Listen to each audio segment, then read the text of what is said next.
TB क्षय रोग क्या है? कारण, लक्षण और उपचार। क्षय रोग को टीबी रोग भी कहा जाता है। इसे हिंदी में क्षय रोग भी कहा जाता है। क्षय रोग बैक्टीरिया से होने वाला एक संक्रामक रोग है जो एक व्यक्ति से दूसरे व्यक्ति में फैलता है। माइकोबैक्टीरियम ट्यूबरक्लोसिस नाम का एक बैक्टीरिया होता है। 1882 में डॉक्टर रॉबर्ट कोक ने माइकोबैक्टीरियम ट्यूबरक्लोसिस की खोज की। इसीलिए तपेदिक को कोच रोग भी कहा जाता है। टीबी रोग एक संक्रामक रोग है। ये हवा के माध्यम से एक दूसरे तक संचारित होता है। जरूरी नहीं कि यह सिर्फ फेफड़ों में ही हो बल्कि शरीर के अन्य हिस्सों में भी हो सकता है। अगर इसका ठीक से इलाज न किया जाए तो ये जानलेवा हो सकता है और अगर आप इलाज पूरा नहीं करते या अधूरा छोड़ देते हैं तो ये गंभीर बीमारी का कारण बन सकता है। आपके फेफड़े प्रभावित हो सकते हैं। टीबी रोग दो प्रकार का होता है। 1. नवीनतम टीबी। इस प्रकार की टीबी शरीर में छिपी रहती है और कोई नुकसान नहीं पहुंचाती और न ही इसके लक्षण दिखाई देते हैं। रोग प्रतिरोधक क्षमता कमजोर होने पर ही लेट टीबी सक्रिय टीबी में बदल सकती है। अगर ऐसा नहीं है तो ये शरीर में ही रहता है और शरीर को कोई नुकसान नहीं पहुंचाता। 2. सक्रिय टीबी। इस प्रकार की टीबी शरीर को नुकसान पहुंचाती है। टीबी के लक्षण 1-2 सप्ताह तक हल्का से मध्यम बुखार और अक्सर रात में होता है। 2. बुखार न तो दिन में ज्यादा आता है और न ही बहुत तेज होता है बल्कि यह सिर्फ रात में आता है और हल्का रहता है। 3. 2 सप्ताह से अधिक समय तक खांसी रहना। 4. सीने में दर्द। 5. बलगम या बलगम में खून आना। 6. भूख न लगना। 7. वजन कम होना। 8. पसीना आना, अक्सर रात में पसीना आना। 9. थकान महसूस होना, अच्छा महसूस नहीं होना। 10. सांस लेने में दिक्कत होना।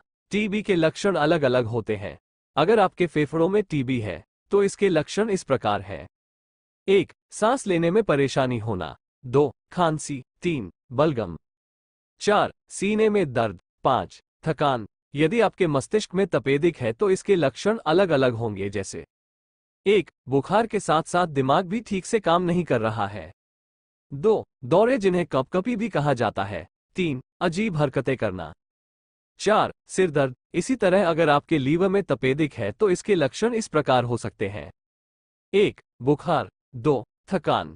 3. भोजन पचाने में असमर्थता। 4. इसके साथ ही दस्त लगना। 5. आपको डायरिया जैसी शिकायत भी देखने को मिलेगी। 6. यदि आपके जोड़ों में तपेदिक है तो आपके जोड़ों में दर्द होगा। अगर गले में टीबी है तो इसके लक्षण अलग अलग होते हैं, जैसे गले में दर्द और बलगम आना। इसी प्रकार तपेदिक शरीर के अन्य भागों में भी हो सकता है। क्षय रोग परीक्षण। 1. बलगम की जांच। 2. मोंडेक्स टेस्ट।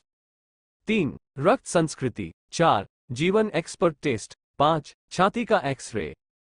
6. किडनी टीबी के लिए मूत्र संस्कृति परीक्षण। 7. गर्भाशय की टीबी के लिए सर्वाइकल स्वाब टेस्ट।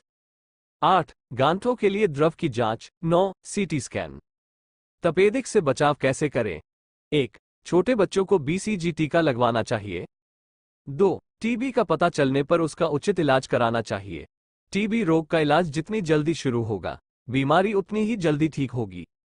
3. टीबी से संक्रमित व्यक्ति को खांसते या छींकते समय अपने मुंह को कपड़े से ढक लेना चाहिए। उसे भीड़ भाड़ वाली जगहों पर नहीं रुकना चाहिए। 4. साफ सफाई का ध्यान रखना चाहिए। इससे मनुष्य को बचाया जा सकता है। 5. ताजे फल, हरी सब्जियां और इम्यूनिटी बढ़ाने वाले पोषक तत्व जिनमें कार्बोहाइड्रेट और प्रोटीन युक्त खाद्य पदार्थ शामिल हैं, का सेवन करना चाहिए। 6. रोग प्रतिरोधक क्षमता बढ़ानी चाहिए ताकि आपके अंदर ताकत पैदा हो। जब रोग प्रतिरोधक क्षमता अच्छी होगी तो टीबी की बीमारी को काफी हद तक कम किया जा सकता है। टीबी रोग कैसे फैलता है? यदि टीबी से संक्रमित कोई व्यक्ति सांस ले रहा है, छींक रहा है या खांस रहा है तो उसके आसपास अगर वो 2 मीटर की दूरी पर है तो किसी को कुछ नहीं होगा, लेकिन अगर वो 2 मीटर से कम दूरी पर है तो उसे कुछ नहीं होगा, उसे टीबी हो सकती है। जब टीबी से पीड़ित व्यक्ति खांसता है तो इसके कण हवा में घूमने लगते हैं और उसके आसपास आने वाले लोगों पर हमला कर देते हैं। यदि टीबी से संक्रमित रोगी खाना खाते समय एक ही बर्तन में कुछ खाता या पीता है तो उसका बलगम या थूक बर्तन में चिपक जाता है। जब कोई स्वस्थ व्यक्ति अपने बर्तनों का उपयोग करता है तो उसे भी यह रोग हो जाता है। निष्कर्ष: बैक्टीरिया से होने वाली यह बीमारी जानलेवा भी होती है। अगर आप इसका ध्यान नहीं रखेंगे या सही समय पर इसका इलाज नहीं कराएंगे तो ये बढ़ सकता है। यदि टीबी का रोगी दवा नहीं लेता है या दवा लेने में लापरवाही करता है तो दवा का असर खत्म हो सकता है और बाद में उसका कोई इलाज नहीं हो सकता है। टीबी रोग का पूरा इलाज कराएं और इसकी दवाओं का सेवन सख्ती से करें। अगर आप ऐसा नहीं करते हैं तो यह आपके लिए हानिकारक साबित हो सकता है।